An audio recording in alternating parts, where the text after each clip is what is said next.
What's up? What's up? It's your boy Creativambition, and today let's talk about living a creative life in certain steps to get there. I think as humans, no living thing on this earth no living thing stops growing.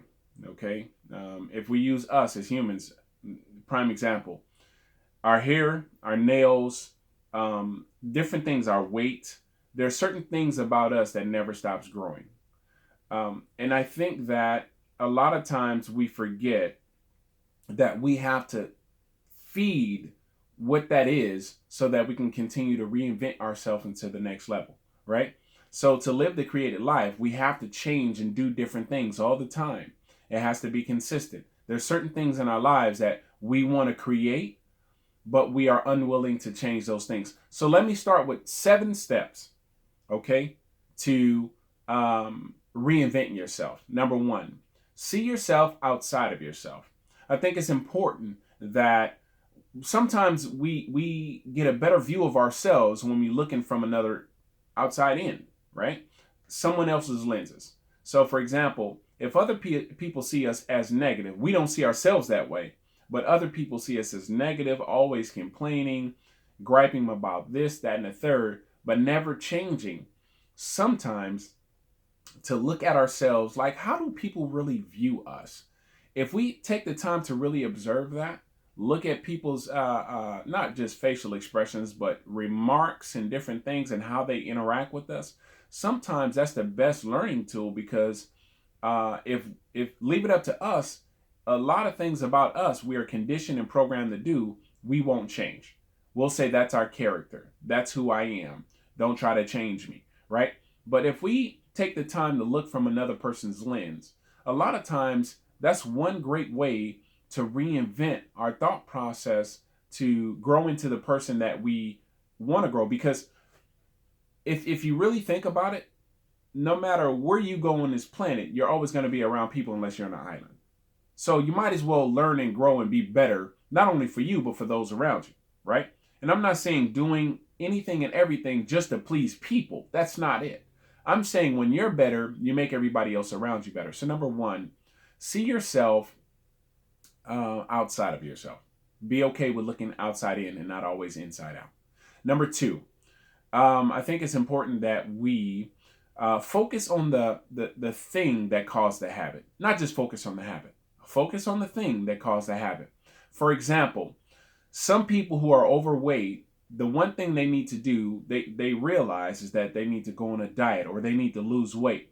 So the first thing they want to do is, you know what, I need to get to a gym membership. Yes, rightly so, cool workout. But what was the thing that caused the overweightness in the first place is overeating.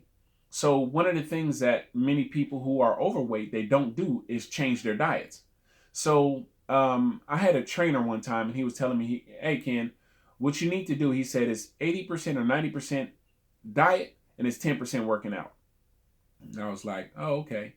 So I remember when him and I first started working out, within the first 3 weeks to a month, I lost 20 pounds.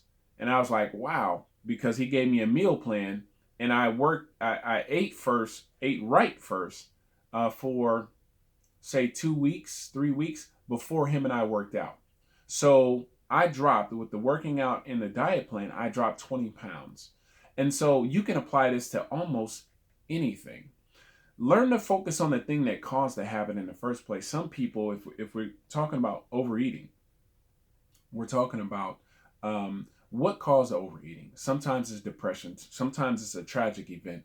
Sometimes the thing that caused the smoking, the drinking, the hanging out with the wrong crowd, sometimes we have to focus on what pulled us in that direction in the first place, right? Number 3, okay? Number 3, look at yourself in the mirror, okay? Be okay with constantly looking at yourself in the mirror, not from a vain and arrogant standpoint. Sometimes we don't see enough of our flaws. I'm not saying focus on your flaws. I'm saying when you look at yourself in the mirror, you realize there's constant things about you that you can change, right? It allows you to be transparent with yourself. Like I said, not focus on your flaws, but it's a constant reminder that in life you have to make adjustments. So, for example, I find myself doing this kind of often just to be nice. I've seen many ladies that when they put on their makeup, right? They put on their makeup and they have makeup on their teeth. Now, these women have probably walked around all day and have yet to look in the mirror. Okay? They look in the mirror and finally, and probably wipe the lipstick from their teeth. But it's funny how they'll go past the mirror and they miss some things. And they'll run into me in public and I'm like, hey, excuse me, ma'am, I don't mean to intrude, but you have something on your teeth. They'll know exactly what it is that they need to that need to change, right? And they'll wipe it off. And they'll be like, man, I've been around my coworkers all day and ain't nobody told me nothing. They just smiling in my face. And I'm like, well, you might want to re-look and readjust some things when you before you stop looking in the mirror, whatever, just being nice, right? And that kind of ties into to number 4. Surround yourself with people that's going to tell you the truth. You know, the truth hurts. Sometimes it's vitally important that you have those kind of people around you. If you have, if you're doing drugs, if you're drinking too much, if you're a gambler, if you are all these things that have these natural bad habits, right? That you don't really see as a habit because you've been functioning this way for so long. You need some people around you that's going to do some intervention. That's going to tell you the truth. Hey, you know, I love you enough to tell you drink too much. Don't be telling me what to do. No, I love you enough to tell you every time I see you, I have yet to see you sober. Every time I see you, you're complaining about money, but every time I see you, you're buying this or buying that. You're buying new clothes, but you don't have a savings. Surround yourself with people, right? That's going to tell you the truth. I think that's important. And be okay with that. Now, that doesn't mean that you have to function and operate from everybody's opinion because everybody's not for you. Think about that. Everybody is not for you. But you should know by their character if they're really for you or not. Okay?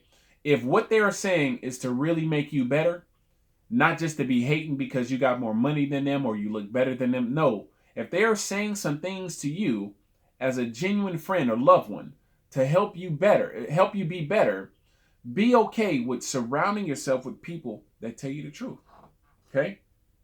I think number 5 is be willing to change. Okay?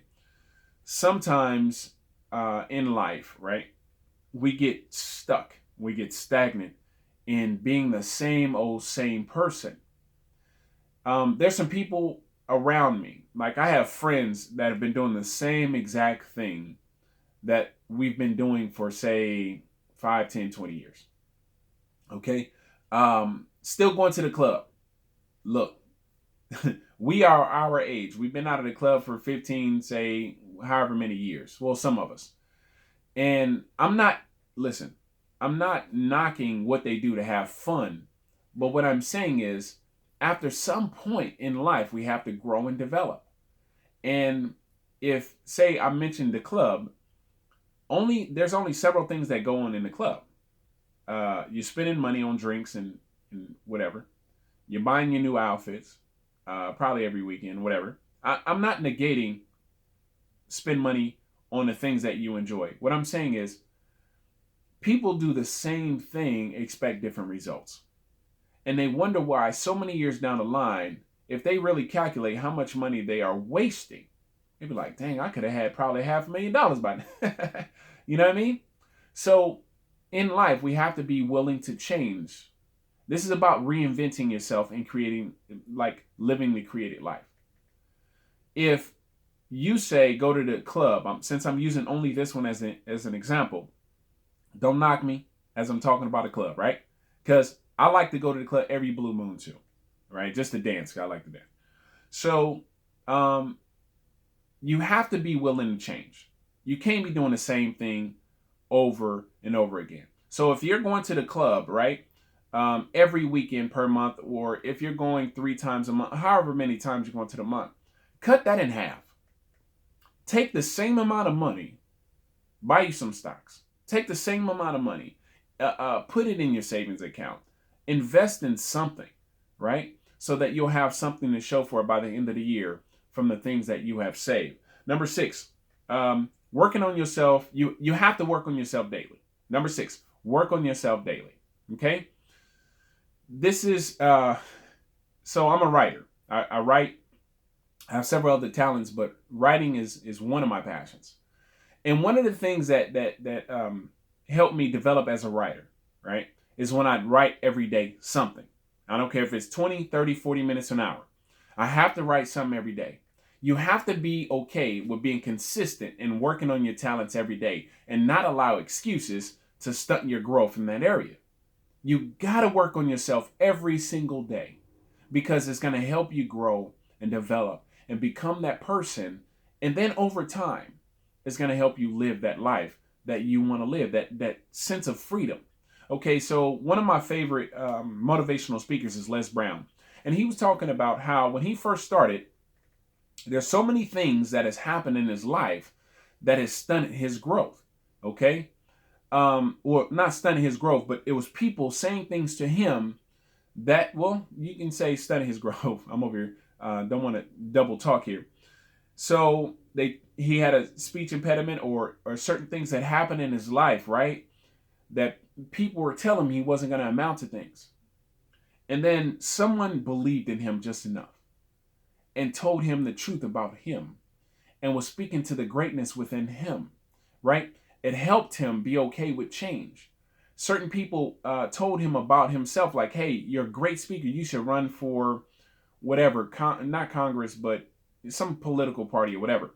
And he ended up winning because he didn't give up. But there was something about him that he was willing to change and say, I don't have to believe the old things that people have spoken over me.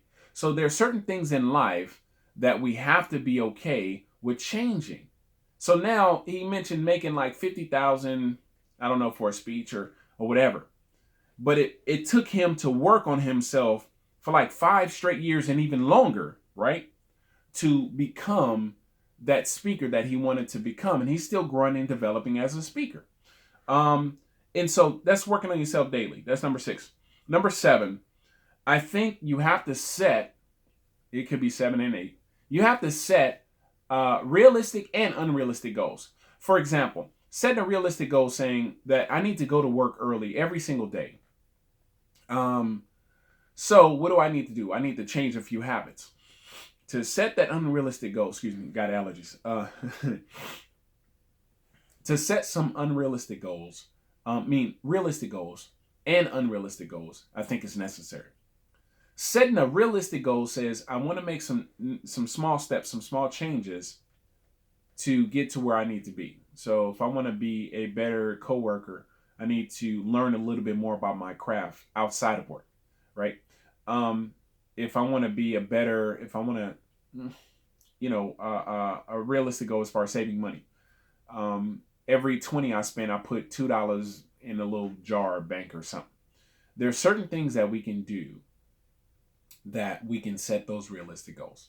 I don't have to beat that into the ground. You've probably heard it a million times before. Setting an unrealistic goal means that there's certain things in life that you really desire and you want.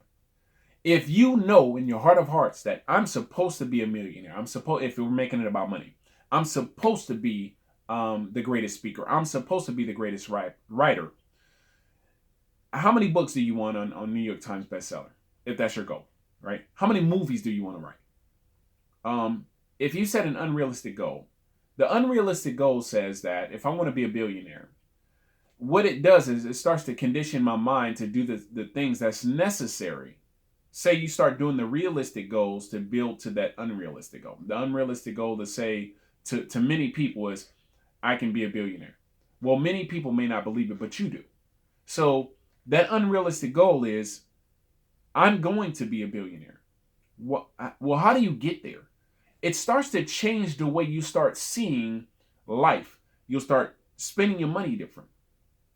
Your creative idea starts to flow a little bit different. You become a little bit more consistent in what you're doing on your day-to-day basis to get to that next level. You may not, just being honest, you may not reach that $1 million in the bank account. You may reach it in assets. You may reach it in other things, but you may not reach it monetarily, right? To where you can go and physically see $1 million. You may not reach that $1 billion status. But when you have that unrealistic goal for yourself, but you know it's inside, you'll start changing the way you start thinking to becoming, it'll go from being unrealistic to being realistic. And you'll start opening doors for yourself when you start thinking from that perspective. So this is 7 ways to reinvent yourself. And hopefully this helps somebody. If it's new to you, great. If it's not, cool. But it's time to start applying some things that's going to help you live that creative life. This is your boy, Creative Ambition. You can catch me on Facebook or Instagram. Facebook, Creative Ambition, CreatvAmbition, or you can hit me on Facebook, Kendrick Still, last name Still, like standing still, like the shirt. You got Kendrick. Oh, you can't see it. I'm up there. You know what I'm saying? Get out of the camera for a minute. Or you can reach me on Instagram. I'm on Instagram quite often, looking at the different messages and whatnot. So Creative Ambition on Instagram for more encouraging content. That name again, CreatvAmbition. All right? Talk to y'all soon. Peace out.